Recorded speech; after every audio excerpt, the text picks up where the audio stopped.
আজি আপোনালোকক দেখাম এটা ফুচকা বনোৱাৰ পদ্ধতি যিটোত আপোনালোকে অতি সহজতে ঘৰতে ফুচকা তৈয়াৰ কৰিব পাৰিব আৰু আপোনালোকে যদি মোৰ চেনেলটো চাই ভাল পায় তেন্তে লাইক কৰিব কমেন্ট কৰিব শেয়াৰ কৰিব আৰু লগতে সাবস্ক্ৰাইব কৰিব নাপাহৰিব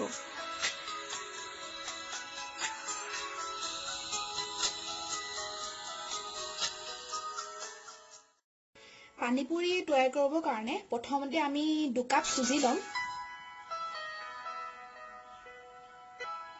আমি 2 কাপ সুজি লৈছো তাৰ পিছত আমি 1 কাপ তাৰ পৰা আমি 2 চামুচ ময়দা লম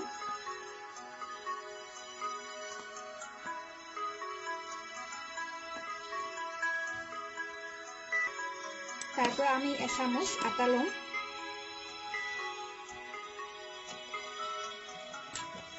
এতিয়া গুটেইখিনি ধুনিয়াকৈ মিক্স কৰিম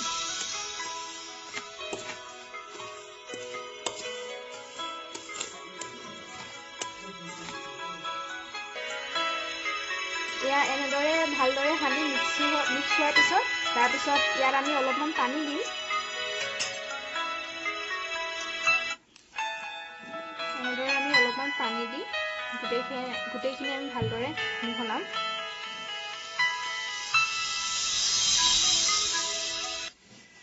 এয়া আপোনালোকে দেখিছে গুটেইখিনি সুন্দৰকৈ মিক্স হৈছে আপোনালোকে দেখিবলৈ পাইছে ধুনিয়াকৈ কেনেদৰে এইখিনি মিক্স হৈ গৈছে আপোনালোকে এয়া চাব পাৰে বহুত ধুনিয়াকৈ এইখিনি মিক্স হৈ গৈছে এতিয়া আপোনালোকে এইখিনি এখন কোমল কাপোৰেৰে 20 মিনিট সময়ৰ কাৰণে এনেকৈ ঢাকি ৰাখিব আপোনালোকে যিকোনো কোমল কাপোৰে ল'ব পাৰে এনেদৰে 20 মিনিট সময়ৰ কাৰণে আমি ইয়াত ঢাকি ৰাখিম 20 মিনিট অলৰেডি হৈ গৈছে আৰু 20 মিনিট হোৱাৰ পিছত আমি এনেদৰে দাঙি চাম তাৰ পিছত আকৌ আমি ভালদৰে এবাৰ মিক্স কৰি এনেদৰে আপোনালোকে জোখাৰে যিমানটা পাৰে সিমানটা গুল কৰিব আৰু গুল কৰি পানি এখন বেলনা ল'ব বেলনাখনত অকণমান তেল দিব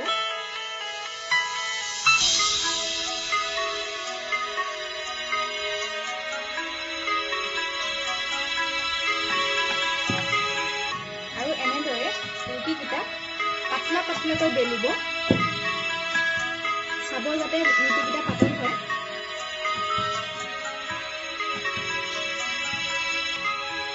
এনেদৰে আপোনালোকে গোল কৰি থোৱা গোটেইকেইটা ৰুটি বেলিব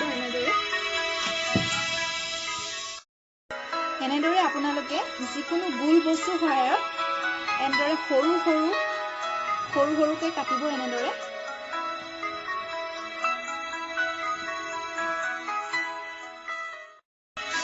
আপোনালোকে দেখিছে কেনেদৰে আমি সৰুকৈ গুল কৰিছো আৰু এই গুলখিনি আমি এখন তিতা কাপোৰেৰে অলপ সময়ৰ কাৰণে এই গুলখিনি ঢাকি থম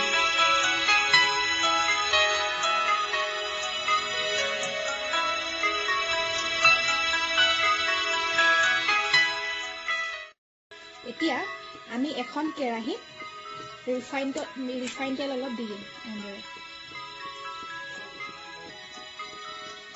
এনেদৰে আমি এখন কেৰাহীত ৰিফাইন তেল অলপ জোখাৰে দিম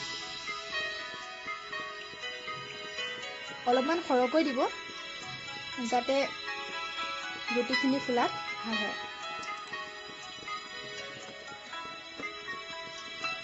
আৰু এনেদৰে আমি ৰিফাইন তেলখিনি অলপমান গৰম হ'ব দিম এয়া চাওক তেলখিনি পকাৰ পিছত আমি এটা কৰি ইয়াত তেলত দি দিম আৰু ইয়া দেখিছে ইমান সুন্দৰকৈ ফুলিব ষ্টাৰ্ট কৰিছে আৰু এই ফুলাৰ পিছত ৰঙচুৱা হ'বলৈ অলপ টাইম আমি ৰখিব লাগিব ইয়াতে আমি এনেদৰে এটা কৰি ইয়াত তেলখিনি দি দিম দিয়াৰ পিছত চাব যাতে আপোনালোকে বস্তুটো প্ৰেছ কৰে তেতিয়াহে মানে ফুলি উঠিব দেখিছে আপোনালোকে কিমান ধুনীয়াকৈ ফুলি উঠিছে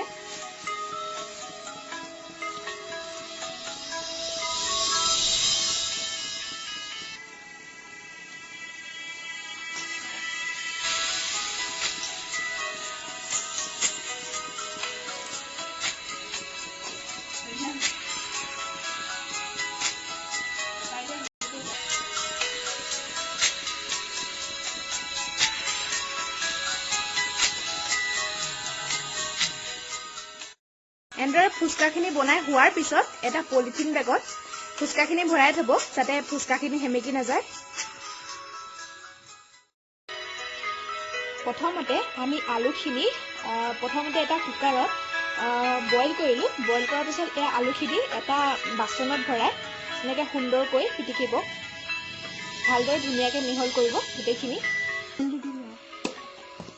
এতিয়া এটা পিঁয়াজ সৰু মিহি মিহিকৈ কাটি পানি আলুখিনিত দি দিয়া হ'ল। তাৰপিছত আলুখিনিৰ জোখাৰে নিমখ দিয়া হ'ল। এতিয়া তাৰ ওপৰত অলপমান ৰেড চিলি পাউডাৰ ওপৰত ঢালি দিয়া হ'ল। এতিয়া অলপমান গুড়ি ধনিয়া ইয়াৰ ওপৰত ছটিয়াই দিয়া হ'ল। অলপমান জিৰা তাৰ ওপৰত দি দিয়া হ'ল। তাকে গোটেইখিনি মিহল কৰিব লাগিব।